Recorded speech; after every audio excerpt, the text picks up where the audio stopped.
रूहान से बात हुई तुम्हारी? जी हुई थी, वो अब रिश्ता लेकर आएंगे। अच्छा ठीक है बेटा, सब कुछ रस्म रिवाज के मुताबिक होता तो बेहतर होता, लेकिन उसके बाबा को, तुम्हारे बाबा को कॉल करनी चाहिए थी कि हम एक नेक काम के लिए आ रहे हैं। वैसे भी हम उनके घर वालों को नहीं जानते, काश रिश्ता मांगने से पहले तारुफ हो जाता।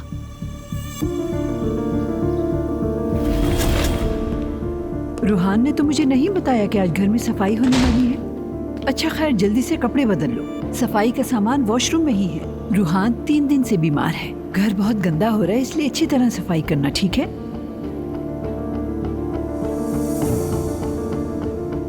मैं समझी नहीं, कैसी सफाई? तो तुम चाहो तो किचन से शुरू कर लो। क्या शुरू करूं? क्या तुम मुलाजिमा नहीं हो?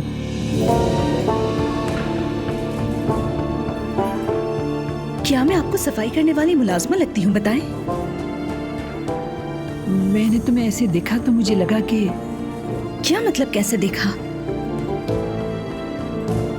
तो जाहिर है मेरी बेटी के घर तुम और किस लिए आओगी?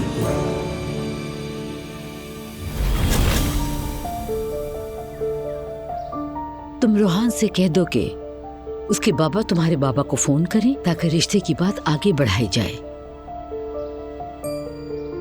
रूहान के घर वाले अंकारा में रहते हैं अम्मी।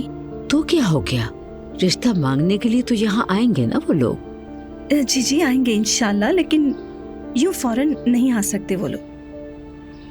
हाँ। लेकिन मैं संभाल लूंगी, आप फिक्र ना करें।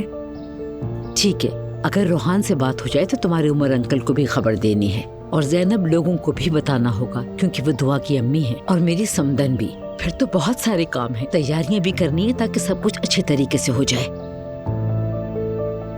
अम्मी देख रही हूँ बहुत खुश हैं। जाहिर है बेटा, तुम्हारी खुशी में तो ही हमारी खुशी है। मैं तो समझी थी आप राजी नहीं। नूर, ऐसी बात नहीं है, मेरी रजा तो सिर्फ तुम्हारी खुशी में है। अल्लाह हमेशा खुश रखे। तुम्हें भी मेरी प्यारी बेटी, तुम हमेशा खुश रहो, मुझे अल्लाह से और कुछ भी नहीं चाहिए।